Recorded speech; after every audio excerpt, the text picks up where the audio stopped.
À l'occasion des 15 ans de la maison d'édition La Volte, un débat avait lieu à la librairie Ombre Blanche jeudi 14 novembre 2019 avec Yves Citon, chercheur au CNRS et professeur de littérature et médias à l'université Paris 8, autour de ses travaux de recherche dans les domaines de la communication, de la littérature et de ses relations dans le champ du politique.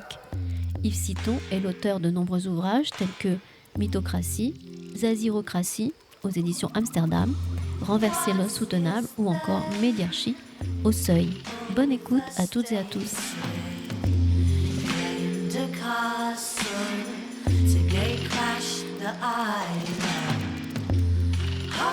Bonsoir, quelques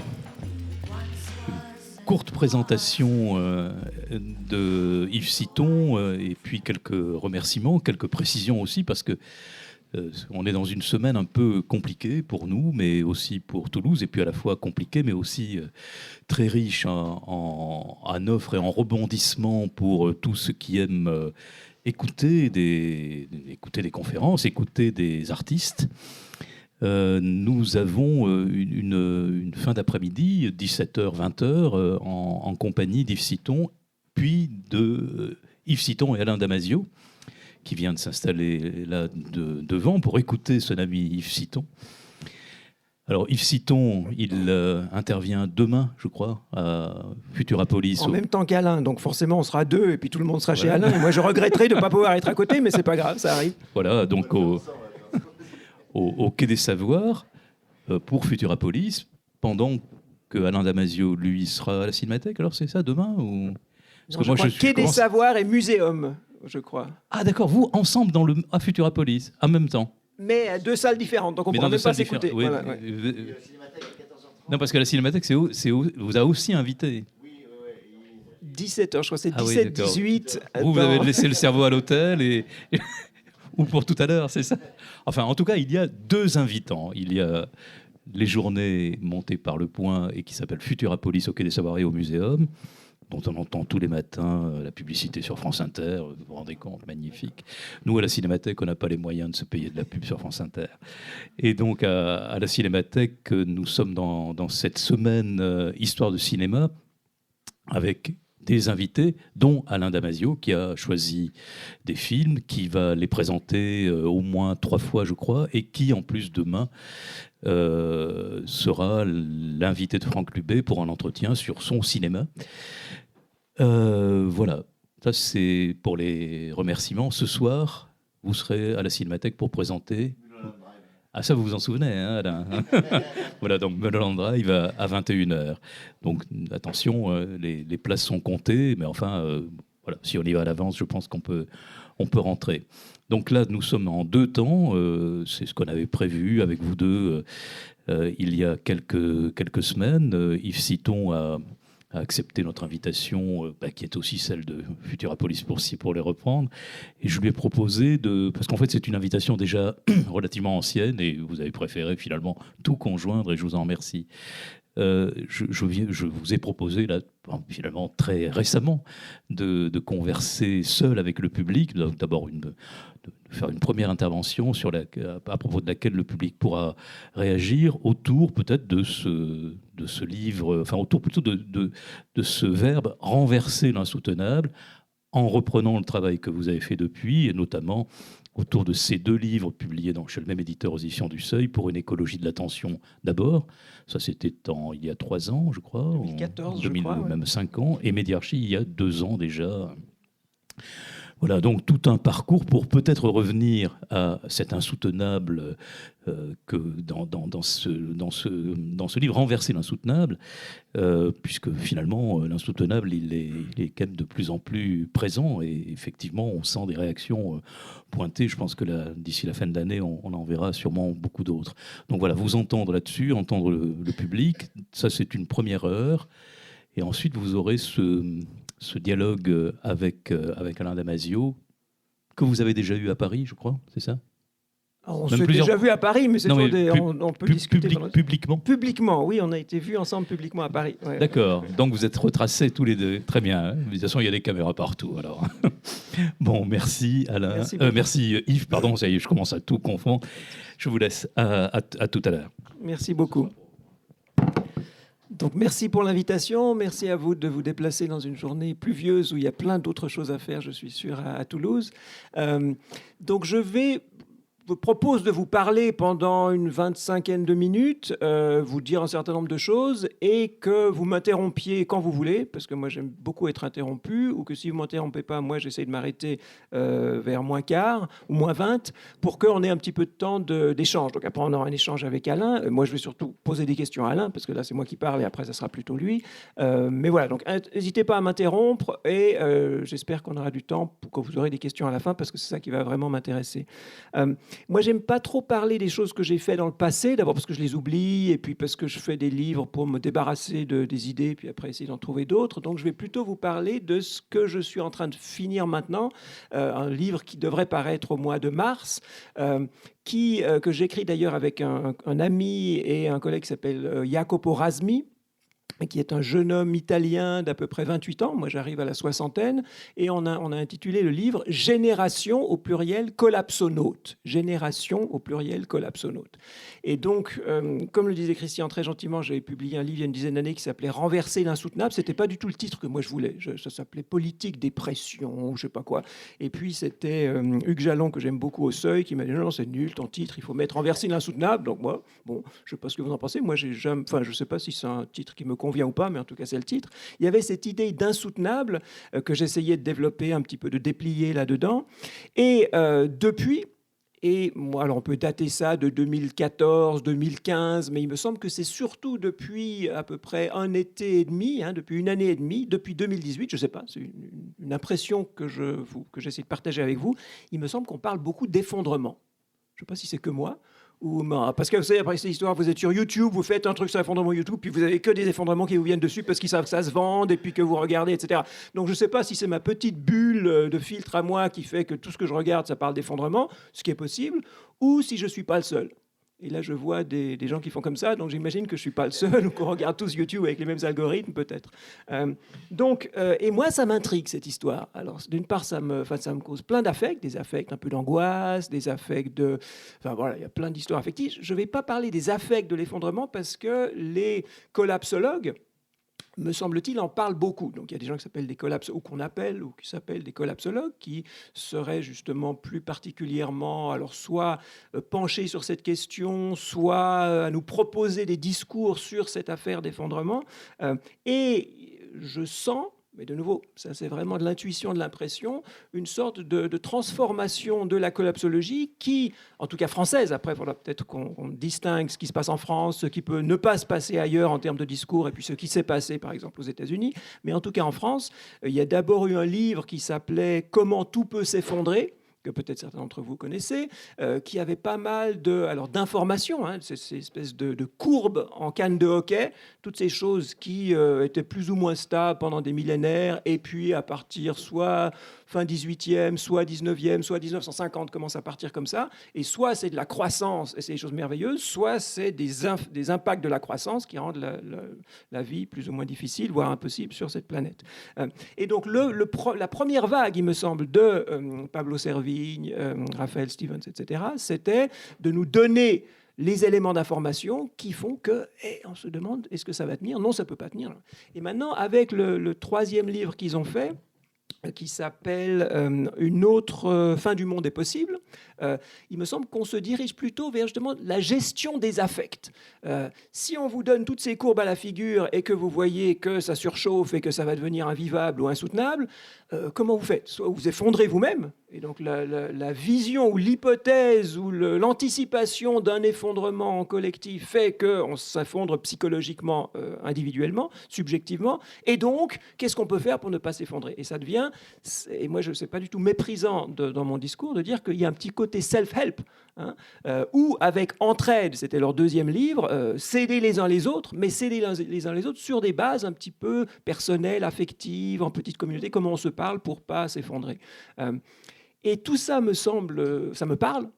Voilà, ça me parle et j'essaye de comprendre. Et on a fait ce livre avec Jacopo pour se dire, il y en a un comme moi qui voit un petit peu la mort venir parce que voilà, je suis un peu en fin de carrière, en fin de tout, je sens mon corps qui se désagrège et puis ça va m'arriver assez vite.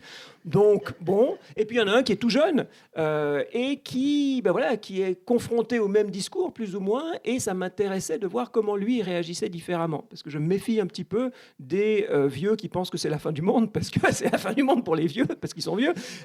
Et il y a une tendance comme ça à faire sortir ses affects à soi en se disant que c'est la fin du monde parce que c'est la fin de mon monde. Voilà, donc ça c'était un petit peu la prémisse du livre. Et donc la prémisse, ça c'est le côté génération. Et le côté collapsonaute, alors c'est pas un livre, c'est pas un mot qu'on invente. Moi, j'aime bien inventer des mots, un petit peu, pas autant qu'Alain et pas aussi beau que lui, mais j'essaye un peu d'inventer des mots. En l'occurrence, là, c'est pas nous qui l'avons inventé, c'est dans un livre de Pablo Servigne. Il parle de collapsonaute et ça nous semblait intéressant, mais il en parle comme ça.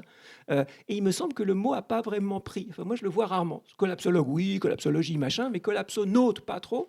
Et la prémisse de parler de collapsonaute, c'est de dire en gros, on ne sait pas ce qui va se passer. Je ne sais pas si vous avez vu le dernier livre de Yves Cochet, qui est un des collapsologues intéressant, parce qu'il était quand même ministre de l'Environnement. Donc un ministre, il ne peut pas être trop délirant. Enfin, ou alors, il est encore plus délirant que les autres. Mais en plus d'un ministre écolo, donc on se dit c'est quand même quelqu'un qui doit être un peu instruit, qui doit avoir un peu une conscience de ce qui se passe et qui doit voir des choses avec un peu d'intelligence.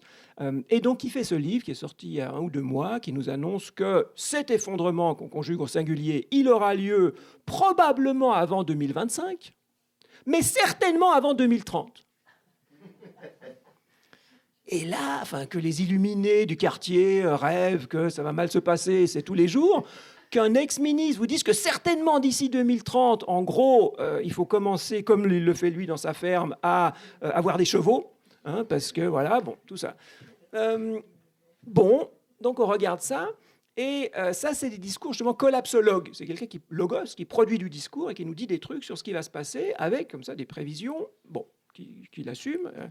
Collapsonaute, c'est se dire, je ne sais pas. Je lis des choses, Servigne, Cochet, etc. Je sens, parce que quand même, ce qu'il y a là derrière, ça résonne avec justement des chiffres qu'on voit aussi, avec le GIEC, avec plein de choses, avec la biodiversité, avec des tensions sociales, c'est pas que la nature qui s'effondre sur nous, c'est nos institutions aussi qui s'effondrent. Il y a un livre qui a été important, dont on parle pas beaucoup en France, il me semble, pour ces histoires d'effondrement, c'est un monsieur qui s'appelle Tainter, T-A-I-N-T-E-R, qui a fait un livre sur l'effondrement des sociétés complexes. Et sa thèse, c'est de dire... la complexité de faire des institutions, de faire des règlements, de faire des trucs comme ça, ça permet aux sociétés d'avoir soit des échelles d'action, soit une efficacité supérieure. Okay, très bien. Mais il y a un moment où la complexité devient telle qu'on a besoin de plus de complexité pour que la complexité fonctionne. Et c'est un petit peu comme Ivan Illich avec les sortes de contre-productivité à un moment donné, etc. Donc là, on serait dans des sociétés, dans le développement des civilisations, il y a des moments où les sociétés deviennent hyper complexes, qui fait qu'elles s'effondrent sous leurs propres institutions. Donc l'idée, c'est que ce n'est pas seulement une affaire de biodiversité, une affaire de climat, une affaire d'eau, etc., etc. C'est aussi une affaire de ce que moi je sens quand même assez régulièrement dans nos services sociaux. On peut dire, et on doit dire, je trouve, et c'est très bien de dire que c'est le néolibéralisme qui, en tant qu'ennemi idéologique, a maintenu des croyances, a imposé des croyances, des discours qui nous empêchent de prendre soin des institutions qui prennent soin de nous. Donc ça, je crois que c'est absolument important de dire ça. Il faut, je sais pas, on fait ce qu'on veut. Moi, j'ai envie de dénoncer le néolibéralisme pour ceci. Je crois que ce n'est pas complètement la fin de l'histoire non plus. À savoir, il y a aussi, et là Ivan Illich l'avait bien vu dès les années 70, des hyper-complexités de nos institutions qui fait que ça ne serait pas facile, je crois, de reprendre quelque chose comme l'hôpital, de reprendre quelque chose comme l'éducation nationale. Moi, je vois un petit peu, parce que je suis prof, donc je vois ce que c'est qu'une université. Et une université, c'est plein de gens qui ont en général des idées pas trop mauvaises, des bonnes intentions, mais que la complexité qu'on s'est créée avec des conseils machins, avec la démocratie représentative, avec ça, rend impossible de vraiment changer les choses de façon sérieuse. Et là, c'est pas le néolibéralisme, c'est pas, c'est des complexités sociales qui se grippent. Bon.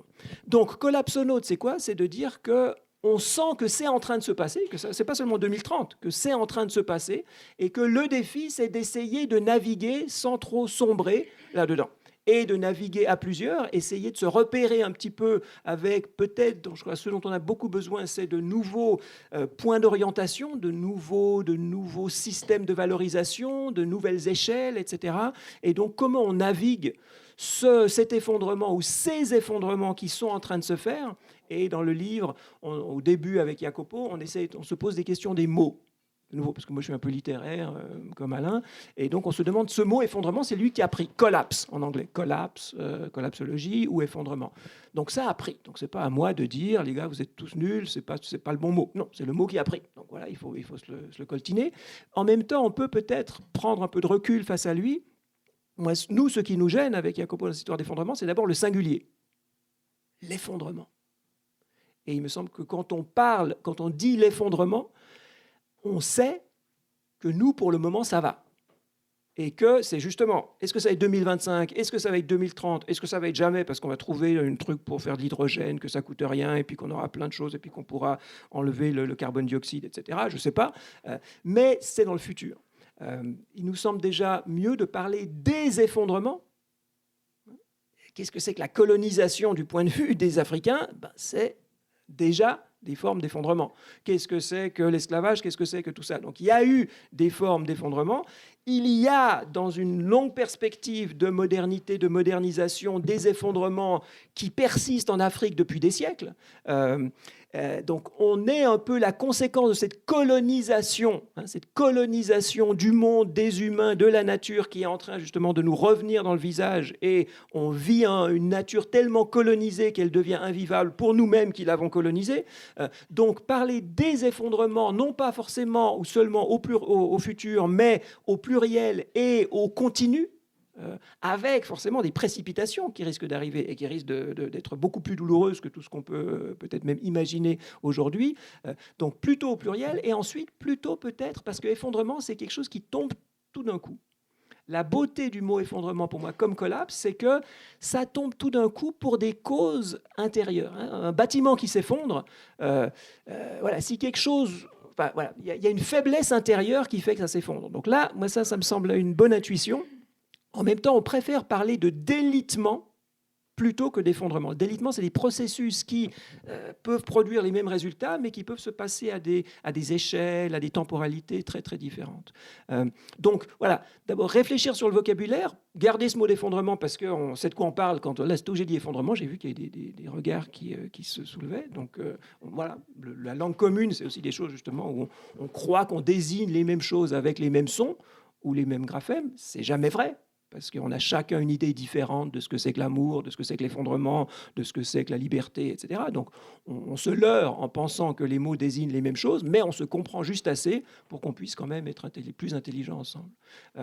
Donc ça, c'est pour Génération collapsonaute. Maintenant, je crois que le titre qu'on vous avait proposé pour aujourd'hui, pour mon intervention, c'était « Attention collapsonaute ». Je crois que c'est ça que j'ai vu ça imprimé tout à l'heure. J'ai oublié, mais je l'ai vu imprimé tout à l'heure.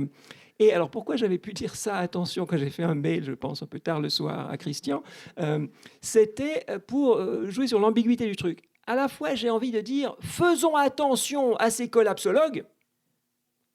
Je ne suis pas sûr que ça soit la meilleure manière de penser notre avenir commun, de penser une série de choses. Il y a plein de critiques qui sont faites aux collapsologues, pas seulement par des turiféraires, des nouvelles technologies et du néolibéralisme. Il y a des gens qui sont très, très, pour moi, importants dans le discours aujourd'hui sur les questions d'environnement ou autres. Quelqu'un comme Jean-Baptiste Fressoz, je ne sais pas si vous connaissez Jean-Baptiste Fressoz, c'est un chercheur du CNRS, un historien qui a fait un livre qui s'appelle « L'Apocalypse joyeuse », qui est un truc incroyable, qui a fait avec Christophe Bonneuil un livre qui s'appelle Anthropocène, enfin, c'est la collection Anthropocène du Seuil, je crois que le livre s'appelle Anthropocène, etc. Donc pour moi, c'est une des personnes qui dit les choses les plus intelligentes aujourd'hui sur les questions écologiques, et lui se méfie.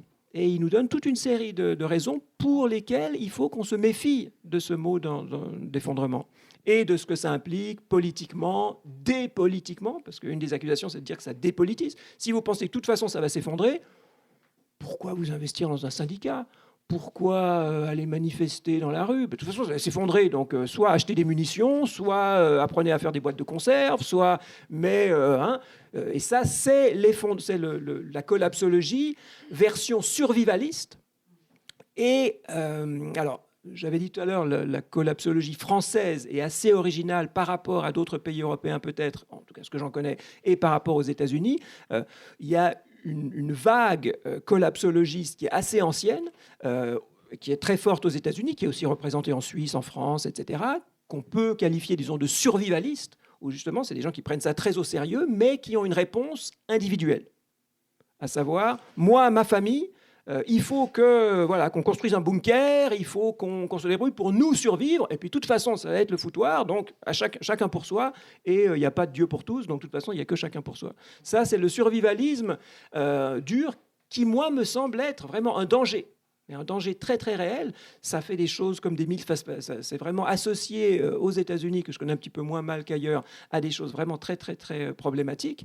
Et donc l'enjeu des travaux de gens comme Pablo Servigne ou autres, qui moi me semble vraiment intéressant, c'est de dire on peut être collapsonaute à partir de l'entraide, où on veut pouvoir croire qu'on peut être collapsonaute à partir de l'entraide, et qu'on n'a pas vraiment d'autre alternative désirable. Donc ça, c'est le pari des collapsologues français qui, moi, me semble intéressant, et théoriquement et pratiquement.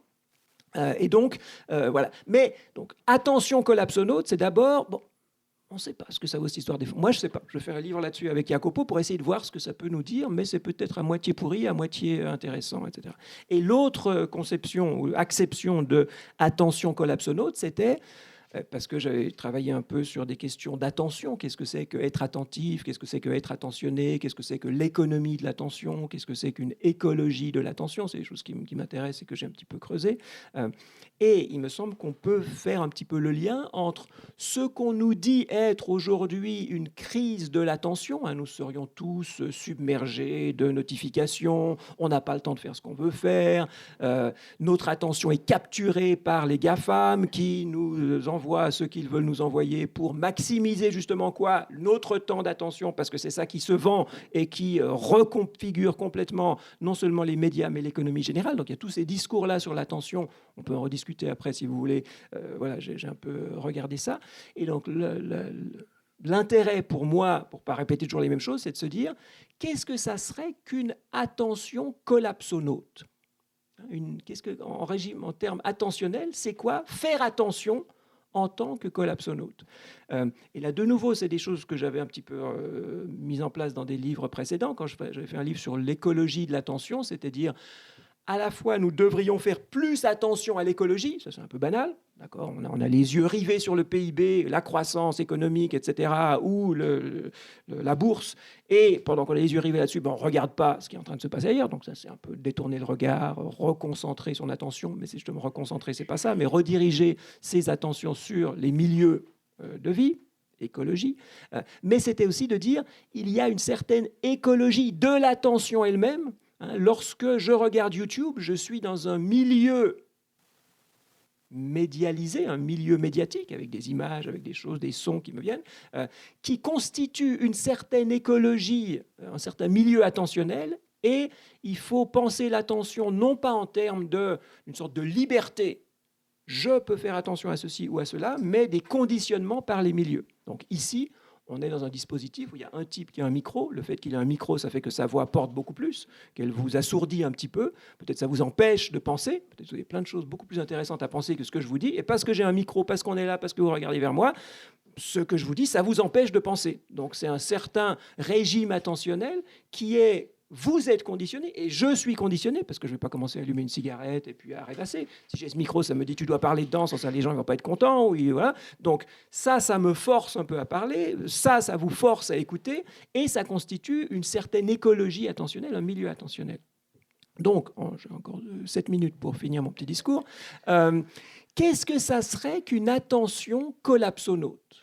Comment penser l'attention pour ceci? Et là, je trouve une contradiction ou un paradoxe ou une tension qui me semble intéressante, à savoir que dans le livre avec Jacopo, on essaye de dire ce qui nous a amenés au point où on est aujourd'hui avec des économies et des modes de vie écocidaires, hein, c'est pas seulement suicidaire, on se tue soi-même, mais écocidaire, ça rend nos milieux de vie impropres aux formes de vie qu'on voudrait y développer. Donc, disons, si on veut nommer la cause la plus ultime de ça, moi j'aime bien appeler ça l'extractivisme. L'extractivisme. Et comment on définit l'extractivisme? Bon, c'est ce que c'est les industries extractives. Hein. On va quelque part, on prend de l'or, on prend du pétrole, on prend du charbon. Qu'est-ce qui définirait l'extractivisme? C'est d'exploiter dans les milieux dans lesquels nous vivons des choses que nous appelons des ressources. Donc ça consiste à faire attention au milieu de vie en se disant quelles sont les ressources que je peux utiliser, premièrement. Deuxièmement, d'exploiter ces ressources sans prendre en compte leur renouvelabilité. Il y a du pétrole, ça fait des millions d'années qu'il y a du pétrole sous terre. On aurait pu se dire, bah tiens, on va prendre un petit peu de pétrole, on va regarder combien de temps il faut pour refaire un litre de pétrole, et puis on va prendre qu'un litre de pétrole lorsque la nature aura pu refaire un litre de pétrole. Non, on a pris tout ça sans se soucier du fait que ça soit renouvelable. Donc, premièrement, extractivisme, on n'a affaire qu'à des ressources. Ces ressources, on les exploite, on les utilise sans se soucier de leur renouvellement. Et troisièmement, on ne se soucie pas non plus des conséquences induites par ce qu'on en fait. Non seulement ça ne se renouvelle pas, mais quand on brûle du pétrole, eh ben, ça a des effets qu'on ne pouvait pas forcément prévoir à l'avance, que ça fait quand même au moins un siècle qu'on en a l'idée et qu'on aurait pu y penser un petit peu plus. Mais ça produit des gaz à effet de serre, et donc ça, c'est pas simplement que ça ne puisse pas se renouveler, mais ça a des effets induits. Donc l'extractivisme, c'est ça. Je regarde mon environnement, je cherche des ressources, et je les exploite sans me soucier de la capacité à se renouveler ou des effets induits, qui peuvent être des effets positifs ou des effets négatifs, des externalités. D'accord. Maintenant, qu'est-ce que c'est qu'être attentif? Quand on dit quelqu'un conduit une voiture et puis il a un accident, qu'est-ce qu'il a fait? Il était inattentif, il n'a pas été attentif. Donc ça veut dire quoi, être attentif? Je crois qu'on pourrait dire que notre définition commune de l'attention, elle est extractiviste, fondamentalement. À savoir, et ça, il y a plein de gens, il y a des neuroscientifiques, il y a un type génial qui s'appelle Jean-Philippe Lachaud. Je vous conseille, si les questions d'attention vous intéressent et si vous voulez savoir comment les neurosciences actuelles, ce n'est pas la vérité ultime, mais comment, avec tout ce qu'on a aujourd'hui pour comprendre le fonctionnement du cerveau, ce qu'on peut dire sur l'attention du point de vue neuroscientifique, c'est vraiment génial. Ça s'appelle Le cerveau attentif de Jean-Philippe Lachaud, je vous le recommande. Et lui, ce qu'il nous décrit, on lit son livre de, 200 pages, et ce qu'il nous décrit, c'est ça, c'est qu'on passe notre temps à balayer, ça s'appelle des saccades, on balaye tout notre environnement et on essaye de saisir quelque chose qu'un philosophe ou un psychologue anglais qui s'appelait Gibson a dit être des affordances. Alors c'est un mot qu'on importe en français mais qui est un mot anglais. Qu'est-ce que c'est qu'une affordance? C'est une propriété qu'ont, par exemple, un objet de faire quelque chose. Par exemple, ça, un truc comme ça, c'est vraiment pratique, si vous voulez, verser quelque chose dedans, le garder contenu, puis après le mettre dans votre bouche. Donc, quand je vois un verre, je ne vois pas vraiment un verre. Je vois une possibilité de boire, ou de verser quelque chose et de boire. Et de même, quand je marche dans la rue, je vois des visages. Et des visages, c'est soit des possibilités de poser une question quand je suis perdu à Toulouse. Là, tout à l'heure, j'étais là, je connais très mal Toulouse et je ne savais pas où venir, donc j'ai posé des questions. Donc des visages, c'était des gens qui peuvent potentiellement des ressources pour m'orienter à Toulouse, ou alors ça peut être des dangers, etc., etc. Mais on balaye notre environnement, notre attention, et c'est l'attention qui nous permet de vivre. C'est pour ça qu'on est encore vivant, c'est pour ça qu'on n'a pas été écrasé par des trams, c'est pour ça, etc. Qu'on balaye tout le temps en se disant qu'est-ce que ça peut m'apporter comme bien, ou alors me faire comme danger, et on se repère face à ça. Et on ne peut pas se poser toutes les questions sur est-ce que la personne qui va me donner une information pour venir à la librairie aujourd'hui, est-ce qu'elle est en forme? Est-ce que sa vie est soutenable? Est-ce que quand je lui pose une question, ça va la distraire d'autre chose? On ne peut pas, on exploite. On est des exploiteurs. Bon, De même, si chaque fois on devait se demander quels peuvent être les effets induits du petit geste que je fais maintenant, hein, là je vous donne des paroles, peut-être que certains d'entre vous, vous avez jamais su que tout allait exploser d'ici 2030. Hein, peut-être que vous allez sortir d'ici et que vous allez devenir fou, ou que vous allez, je sais pas quoi, vendre tout ce que vous avez, puis vous retrouver dans la rue, ou alors jouer au casino. Et peut-être que ce que je vous dis là, ça a des effets induits absolument néfastes. Mais je ne peux pas, ça je me tairais, c'est peut-être mieux. Mais si on se tait tous, ce n'est pas bien non plus. Donc, on a un comportement, notre attention qui nous permet de survivre, elle est fondamentalement extractiviste. Et qu'est-ce que ça voudrait dire qu'une attention non extractiviste ?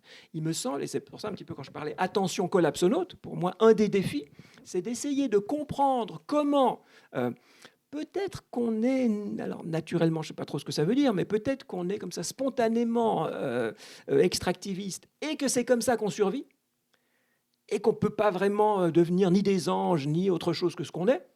La mouche ne peut pas devenir cheval, dit Spinoza. Ben voilà, on est une mouche, on vole, on est cheval, on ne vole pas, et puis on ne peut pas regretter de ne pas être mouche si on est cheval, etc. Donc voilà, on est extractiviste. Mais peut-être qu'en ayant conscience du fait que notre attention est extractiviste, on peut mettre des contre-feux. On peut essayer de voir comment neutraliser certains des effets pervers à côté des effets qui font qu'on est vivant et que c'est sympa d'être vivant, etc. etc. Et donc ça, c'est la question ultérieure.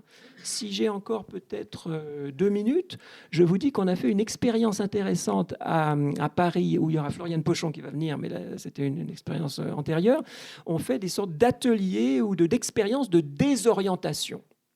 Parce que justement, pour moi, ce qui m'arrive en ce moment, avec ces discours collapsologues, etc., c'est je ne sais pas à quoi me raccrocher.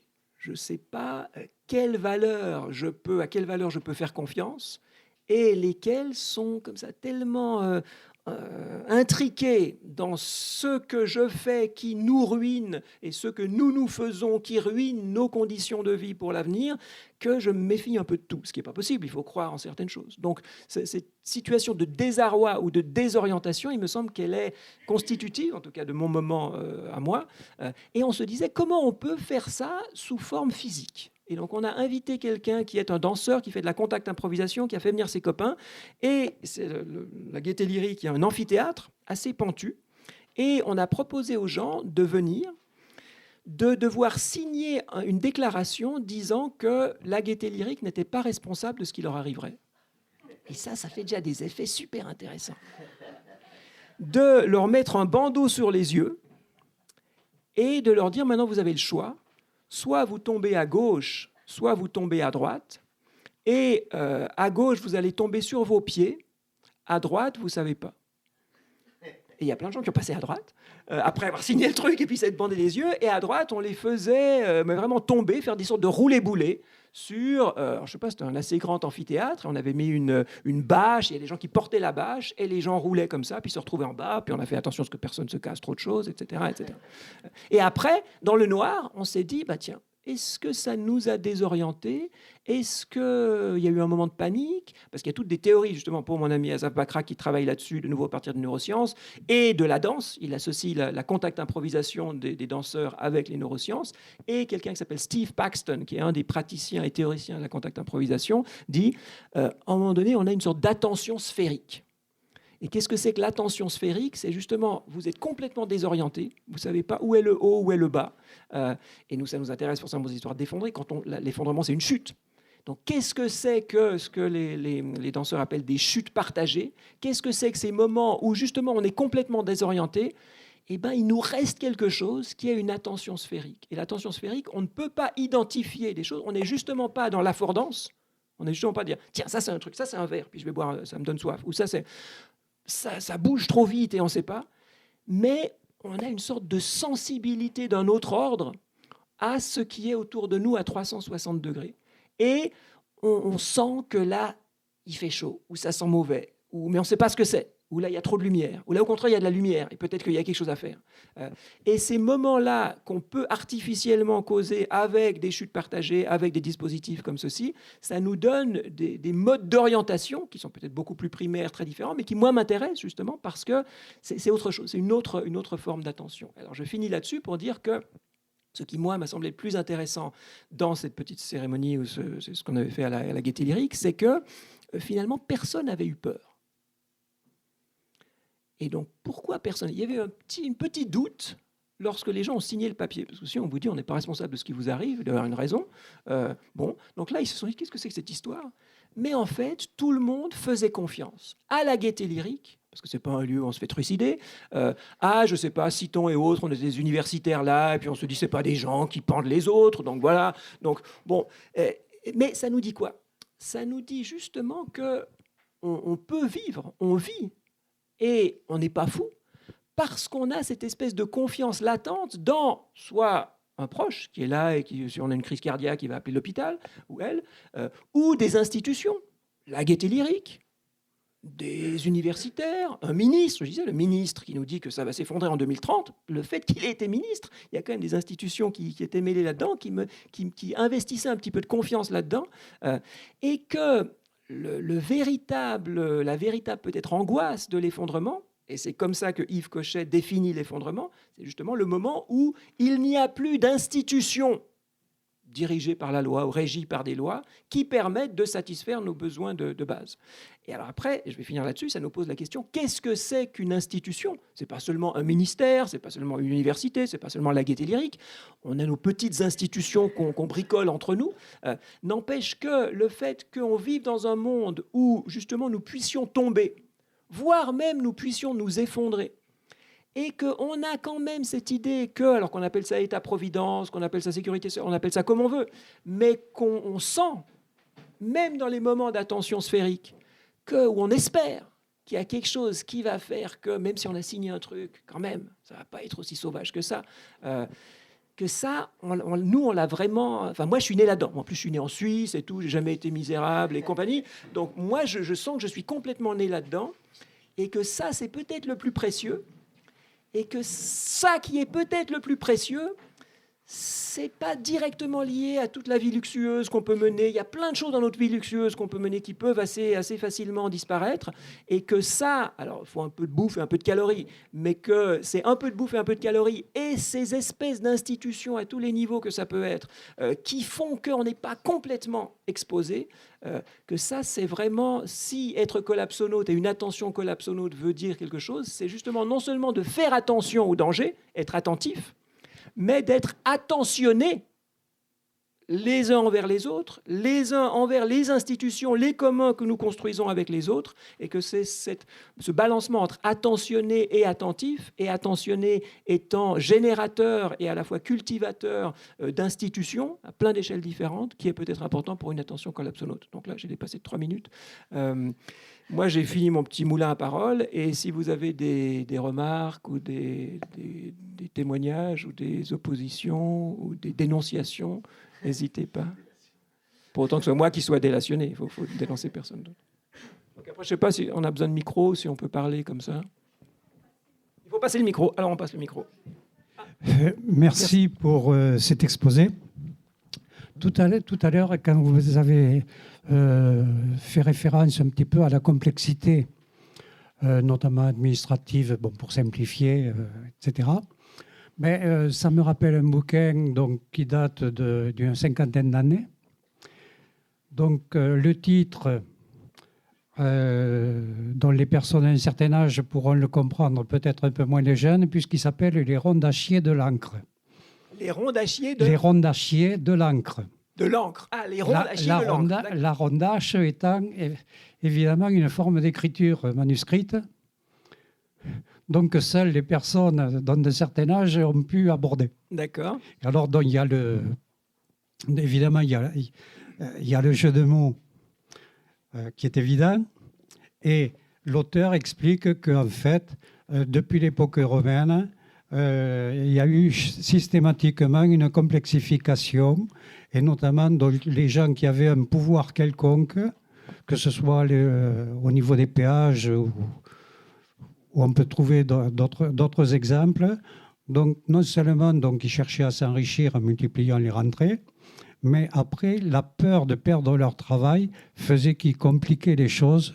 Et notamment, par exemple, l'administration, toujours demandait des copies. Au début, un exemplaire suffisait, puis il en fallait 3, et puis il en fallait 5, et puis de couleurs différentes, etc. etc.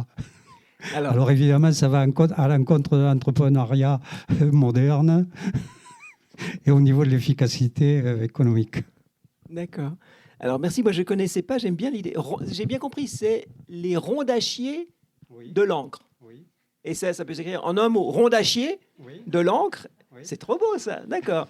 Ça, il faut que ça se retrouve dans le prochain roman d'Alain. Donc merci pour ce mot qui est vraiment très beau. Moi, mon expérience de la bureaucratie, enfin, il me semble que parler de bureaucratie, c'est vraiment important. Moi, je suis né dans un monde où, quand on était à gauche, on se disait que l'État, c'était quand même bien et que le marché, ça avait quand même des problèmes. Que oui, l'État, ça faisait des bureaucrates et des fonctionnaires, mais qu'on n'a rien sans rien et puis qu'il ne fallait pas trop les critiquer parce que voilà, la compétition sauvage était pire. Et donc, on ne critiquait pas trop la bureaucratie parce que ça faisait justement le jeu du néolibéralisme qui a surfé la vague de critiques de la bureaucratie. Et là, il me semble que ça a été assez dramatique parce qu'il y avait toute une tradition, comme des gens comme Castoriadis, dans les années 60, qui avaient fait des analyses vraiment importantes qui se situent à gauche, socialisme ou barbarie, et qui faisaient des analyses alors, du système soviétique, mais qui pouvaient être des analyses plus générales de la bureaucratie, et que le fait qu'on ait laissé ça à, disons, aux idéologies de droite, au néolibéralisme, la critique de la bureaucratie, aujourd'hui c'est récupéré par des gens comme David Graeber, et il me semble qu'il y a un renouveau des études de la bureaucratie du point de vue de pensée, alors je ne sais pas, de gauche, progressiste, appelez ça comme vous voulez, et pour moi c'est vraiment important de dénoncer l'espèce de cancer bureaucratique qui véritablement hyper complexifie les choses, nous paralyse, nous empêche de faire les choses. Mais que c'est important de faire ça, de mon point de vue, alors je n'ai pas lu le livre dont vous parlez, justement sans dire que c'est des bureaucrates qui font ça exprès pour défendre leur pouvoir. Peut-être qu'il y a des bureaucrates qui font ça exprès pour défendre leur pouvoir. Voilà, on n'est pas des saints, on n'est pas des anges, donc peut-être que ça existe, je suis sûr que ça peut se documenter. Mais moi, je suis un bureaucrate, je suis à l'université, je suis fonctionnaire, je suis payé par vous pour faire mon boulot. Je vis, comme je disais tout à l'heure, dans des universités où plein de gens ont plein de bons sentiments et au nom de ces bons sentiments, au nom de soucis démocratiques, et démocratie, c'est bien la démocratie, qu'est-ce qui va s'opposer à la démocratie? On se multiplie des couches de conseils machins, de trucs mûches, de représentations, de trucs qui font des trucs, et on se paralyse complètement alors qu'il faudrait vraiment bouger les choses sérieusement. Et donc, c'est pas que moi, je profite de la bureaucratie pour remplir des ronds, à me faire payer à rien faire. Non, il y a plein de gens qui sont pris par la machine et par les valeurs qu'ils essayent de défendre dans cette machine sans se rendre compte de la bureaucratisation larvée qu'il faut combattre, mais au coup par coup. Et que ça, moi, je ne vois pas du tout cette conscience-là dans mes collègues, qui sont la plupart de gauche, sympas, etc., etc. Et ça, il me semble que ça manque. Il me semble que ça manque vraiment. Parce que si on s'est fait rétamer, continue à se faire rétamer par des idéologies adverses, c'est aussi parce qu'on ne fait pas ce travail-là, il me semble. Juste pour prolonger ce que tu dis, moi ce qui me fascine aussi dans le capitalisme contemporain, c'est qu'il a réactivé la démocratie à titre individuel. C'est-à-dire qu'on passe un temps absolument colossal aujourd'hui à remplir des formulaires, à redécliner son identité sur le moindre billet d'avion, le billet de train, le moindre inscription à l'hôtel. C'est-à-dire que, en réalité, tout le travail bureaucratique a été externalisé chez le client, sur le client. Tu remplis toi-même tes chèques. Et en fait, si tu regardes le temps cumulé auquel tu passes pour bureaucratiser ta propre vie, sous prétexte que ton identité soit clairement identifiée, c'est extraordinaire. Donc là, on nous a vraiment fumé extraordinairement avec ça, puisque c'est le libéralisme qui l'a mis en place. Ouais. Il y a un très beau livre sur justement la bureaucratie néolibérale. Au nom de combattre la bureaucratie, on dérégule, mais la dérégulation elle-même impose une couche de bureaucratie par-dessus. Et là, moi, je vois de nouveau, je ne prétends pas connaître beaucoup de choses dans le monde, mais les universités, merci beaucoup, je connais un petit peu les universités, et je vois que, alors je ne sais pas comment ça se passe à Toulouse, mais je crois que vous avez aussi une fusion d'universités, non, qui s'est passée de façon assez douteuse, je crois. Ouais, j'avais un copain qui était là. Comment il... je vous conseille, peut-être que vous connaissez tous ce site, mais c'est mon copain Anthony Mazur qui a fait un site qui s'appelle Bullshidex. Non, il y a un truc qui s'appelle IDEX ici. Voilà. Et alors, il a fait un site qui s'appelle Bullshit, donc Bullshit, mais Bullshidex, qui parodie tout ça et qui est très, très beau. Donc, pour revenir à moi, je ne connais pas Toulouse, mais je connais un petit peu certaines universités à Paris où je suis maintenant. On instaure des couches mais un truc qui s'appelle des communautés d'université. On remet des couches à chaque fois au nom justement de fluidifier le truc qui le paralyse. Juste avant la question là, il y a un auteur que moi j'aime beaucoup. J'ai vu que vous aviez un livre de lui qui est là-bas, qui s'appelle Wilhelm Flusser. Et le livre que vous avez ici de Wilhelm Flusser s'appelle... Comment il s'appelle ? J'ai un trou de mémoire. Mais on va retrouver tout à l'heure. Il s'appelle... Enfin bref, il est tout bleu, et je l'ai vu là-bas. C'est pour moi une des plus belles analyses, justement, à la fois de la modernité, de ce qui se passe avec les médias, du numérique, enfin de tout. C'est un des plus beaux livres que j'ai vu. Il y a Dieu que je ne me rappelle pas le titre, mais ça va me revenir tout à l'heure. Et ce que ça me dit, ce livre-là, c'est que chaque fois qu'on entend, et c'est pour répondre à Alain, c'était un petit détour, mais chaque fois qu'on entend ou qu'on emploie le mot utilisateur, d'utilisateurs, tout ça, c'est des utilisateurs. On remplit tous ces trucs en tant qu'utilisateurs. Je vous conseille de le traduire systématiquement par fonctionnaire. Et c'est Flusser qui parle toujours de fonctionnaire. Et lorsqu'il parle de fonctionnaire, il ne parle pas seulement de moi qui suis payé par l'État français. Il dit, sitôt qu'il y a des appareils, il y a des logiques des appareils pour transformer ceux qui utilisent l'appareil. Ils ont des très bonnes raisons d'utiliser les appareils. On a de très bonnes raisons d'utiliser les téléphones portables, les ordinateurs, etc. Bien sûr, on a de bonnes raisons. Bien sûr qu'on les utilise. Mais il y a quelque chose d'inhérent aux appareils, de plus en plus, peut-être qu'on le verra avec Alain tout à l'heure, qu'ils sont justement complexes, qui sont technologisés, qui sont en réseau, qui sont je ne sais pas quoi, pour nous transformer. Alors, en même temps, ils nous servent et ils nous asservent service, donc mais de dire ils nous transforment en fonctionnaires. On fait fonctionner les appareils en se servant d'eux. Et moi, ça m'éclaire beaucoup. Alors vraiment, systématiquement, on peut faire ça. Après, on peut faire remplacer, dans les traitements de texte, il faut remplacer. Donc avant de lire un texte, vous faites remplacer utilisateur par fonctionnaire, et ça produit des effets vraiment réjouissants. Et ça, c'est grâce à Flusser. Post-histoire, voilà, son livre s'appelle Post-histoire. C'est Iconodule. Le titre du livre. Non, pas du tout. C'est un design dément. C'est un design complètement jeté, mais que moi je trouve très beau pour Flusser, qui était aussi zen. Iconodule, c'est la collection. Donc c'est écrit très gros. Yves Citon, j'ai fait la postface, c'est écrit très gros, puis tout petit, c'est écrit Flusser post-histoire. Donc moi, j'ai pas compris, et je leur ai dit qu'il fallait surtout pas faire ça, mais ils font du design, ils sont branchés et tout, et c'est un livre génial. Donc c'est des gens géniaux qui ont fait ça. Mais le livre s'appelle Post-histoire, l'auteur c'est Wilhelm Flusser, et je vous le recommande, c'est des petits chapitres de 5-6 pages qui sont hallucinants.